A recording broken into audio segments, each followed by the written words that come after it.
podcast, a place to help you to understand, manage and improve your mental health and well-being, where you will find the knowledge, guidance and tools you need to improve your life and where you can build your own well-being toolkit to take with you.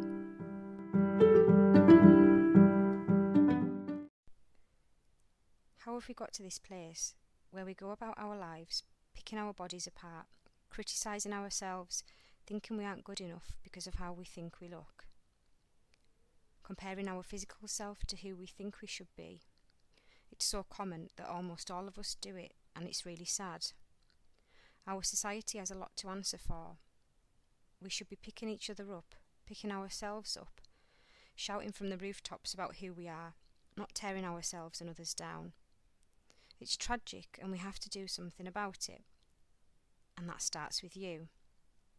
Do you ever look in the mirror and think negatively for the way you look, your features, your shape, your weight, your size?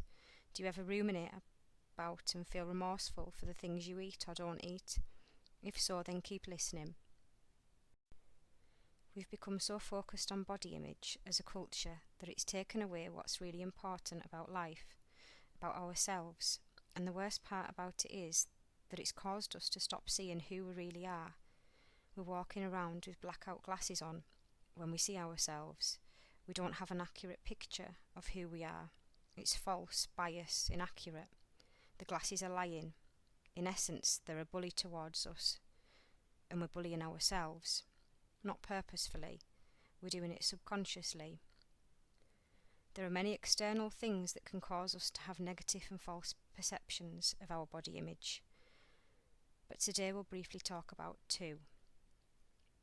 The first one, social media. For me, social media has some great functions. We've mentioned this in a previous episode. It keeps us in contact with people. We can find out what's happening in the world around us, events, good news, and get inspiration from influencers and ambassadors of good causes. We can make a timeline of our photos. But there's one main negative with social media: comparison and expectation. Comparison to others, how they look, mostly in edited and filtered pictures, how we don't look. Years ago, the only option would have been to have a still life painted portrait and only one shot. Then a disposable camera, no option to check and edit those. Now we're comparing our image of ourselves to a filter bit built by technology. And then the expectation of what we think we should look like based on this. I absolutely love it when a celebrity puts a real life picture on social media, one where stretch marks and curves and blemishes are on show for all to see. This to me is real beauty. And the second reason we might put ourselves down and have poor self-image, people's words. A lot of us are told from a very young age that we aren't good enough. From bullies at school, even partners, family and friends. And if this does happen during our childhood or our adolescence in particular, then we can carry the invisible scars through our adult life. Sometimes this is all going on behind the scenes in our mind, in the subconscious. And if this has happened to you, if someone else's words, the cruel words, have caused you to feel inadequate, flawed, not good enough, then ask yourself this: if you sat in a room with that person or people and were seeking advice, would you take it from them? Likely not. People usually put others down and bully and name call because there's something lacking in them. It has nothing to do with the person on the receiving end and everything to do with projection. Unfair, but it's true. Maybe there are other reasons you might struggle with body image. Maybe if you're a woman, you've had children, something your body's built for, and then it's changed. Maybe your body changed with age and time. Maybe you don't know why, there's no clear reason. But whatever the reason, they all lead to the same source, the mind. How we're looking at it, what thoughts we're feeding it, the patterns of these thoughts. This is how all insecurities persist. So this is where we make changes, but not to our body, not to the way we are, who we are, just the way we're looking at it. And our bodies will change along the way, like any living thing. And no matter how much it changes or doesn't, in whichever way, shape, size, orifice, it will always be good enough. You will always be good enough. So let's change the way we're looking at it. And let's start with this one. Your body's a gift. This is so true on so many levels. We've just got those shaded glasses on, so we aren't seeing it accurately. Our body serves us in so many ways. It helps us to move, to breathe, to laugh, cry, to carry and create children, to bring new life, to experience feelings and sensations, to see, to smell, taste, touch, hear, to eat and enjoy food, to communicate, to comfort, to create from passion, creativity and skill, to work, to fix things, to drive, to sleep, to experience, to love. The list's endless. But what do we do with this magnificent vessel that does all of this for us? We tear it down, tell it it's not good enough, mock and belittle it. We betray it. And yes, there may be things your body isn't doing as you would like. Maybe there's some health reasons for that, mobility and pain. But so long as you're alive, your body is gifted. Start to look at it this way. Appreciate the things it does for you as much as you can. This is one really effective step in learning to improve your body image. Gratitude and acknowledgement for it. Another way to look at it, in terms of gratitude, is to think about this. This body that enables you to live a life was gifted to you by your ancestors. A lot of its structure, not to mention life itself, but the body parts, our hands, our feet, our jawline, our shape, features, these are all given to us by many lines of ancestors who've gone before us, a lot of who we don't even know. And they're up there, somewhere watching you, putting your body down, saying, hey, I gave you that. Maybe they even loved that part about themselves. So you see, it's firstly how we're looking at it. The challenging part is retraining our mind, the source of this destructive pattern of self-criticism. We've talked of habits in previous episodes, and they come back here. We need to alter and remould a new habit, to swap the critical voice for a more positive one. Repetition is key, repeating the healthier thoughts about the body over and over until they become stronger and overpower the negative ones. Our body image is our own perception, and a biased, conditioned one at that. Our perceptions aren't facts.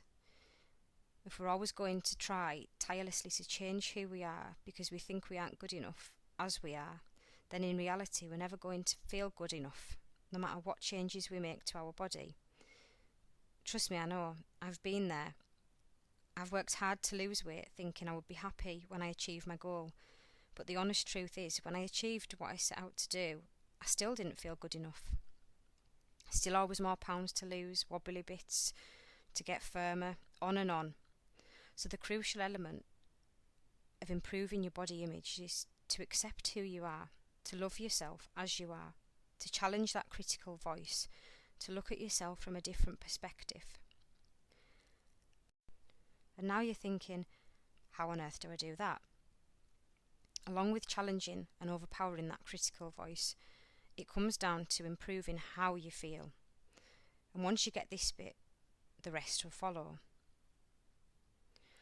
And so in essence, this is the only diet you'll ever need if you want to improve your body image, your mind, your energy, health.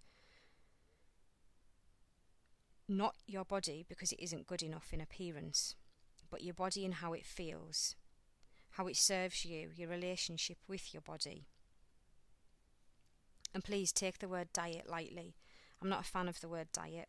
I don't know about you, but if I tell my body it's going on a diet, it goes all reverse psychology and wants to eat all the sugar in sight. The word in itself screams not enough, lack, restriction. So for the purpose of removing that, we'll call it the tactic. Some diets out there are really good. They are. Slimming World's a great example. You hear so many success stories from it. But the trouble with any commercial diet is that realistically, in order to maintain the results, you have to stick to it for a long time. And it's not always realistic to do this. Instead, we need something that we can maintain lifelong, or as and when we need it. And the important thing that I can't reinforce enough is that it should be to improve how you feel and your health, and not the way you look. When you remove the weight or appearance element from your goal and come from an intention of feeling good, it's actually so much easier and achievable. So it's important to point out that I'm not a dietitian. This is just something that I've learned through much research and my own experience putting it into practice with my own body. It's also important to mention that you may need to alter and adapt this type of tactic if you have health conditions or intolerances. But the main concept of it, and it is simple, is eat to feel good. Change your lifestyle to feel good. That's all it is. Keep that in your mind and the benefits will come back tenfold. This applies also for anyone who isn't bothered by weight. Remember, we're not looking at body image here. That's not the focus and that's not what we're trying to change. But if you want to feel better in body, in mind, in life, then that's the way to do it. Because we're a culture so hung up on image, and as a result, with body image struggles, our diet can also be greatly impacted. We can restrict and not eat enough for fear of gaining a pound, or we can overeat for comfort. Both can become an unhealthy form of addiction or habit, also caused by our thoughts and repetitive thoughts and cycles. But either way, start to follow this tactic, eat to feel good, and you will feel better. Your intuition will tell you what foods do actually make you feel good. Not just in the moment, but afterwards too. Usually it involves including Mother Nature in your diet, natural foods, more unprocessed stuff. I could go through a list of do's and don'ts, but I'm definitely not going to do that because it gets overcomplicated when we have too many rules. When we add the word don't think about a pink elephant. See, can't help it. Fuel your body with balance and goodness where you can. When we make our body feel good, we make our mind feel good. But at the same time, life is also for living and food is for enjoying. So let yourself have treats. If you want them, let yourself live. There's two things at play when we're concerned with our body image. We've grasped that there can be a root source, like we touched on earlier, criticism from others, social media, life experiences. And then there's the source of where the issue is maintained, what keeps it going, which we've said is the mind. Repetitive negative cycles. And then there's usually two processes going on within that, two beliefs within the mind that we most definitely need to start to work on and challenge. 1, I am not good enough the way I am. And 2, what others think of me. This is usually the same for anyone struggling with body image. I'm not good enough the way I am. What will others think of me? It might not be those exact words that play out in your mind, but it's something close to that effect if you struggle with body image. So let's think about this. If anyone came up to you, stranger or friend, and said, I'm not good enough as I am, firstly, what would you think? And what would you say? And I'm going to take a gamble here and say that I know for a fact that you care because you're a good person. How do I know this? Because even if I don't know you, I know that you're listening to a podcast about well-being, which tells me that you care. You care about yourself, others and humanity. And as a caring person with a good heart, and your heart speaks the truth when it comes to this person looking at you, telling you they aren't good enough as they are, you know they are good enough. You would think this, and you might even say it. So now let's say 300 of you listen to this podcast, and each of you has 10 people you can think of coming to you with this statement. They don't have to be friends or family, can be neighbours, colleagues. And you each think the same response, that this person is good enough as they are. So now in total that's 3,000 people. 3,000 people are good enough out of all of them. And let's say that those 3,000 people also know of another 10 people each and they can think of someone who might say that statement. The response thought would be the same. So now we've got 30,000 people who are all good enough just as they are. Yet you're not. It doesn't make a lot of sense. We could go on and on with the figures, but see how this doesn't make sense. There's solid evidence here that you are good enough. Yes, it's a hypothetical study. We haven't gone out and done it, but I know it's accurate. And so this tells us that when it comes to others, our heart is warm, kind, and truthful. But when it comes to ourselves, this is often not the case.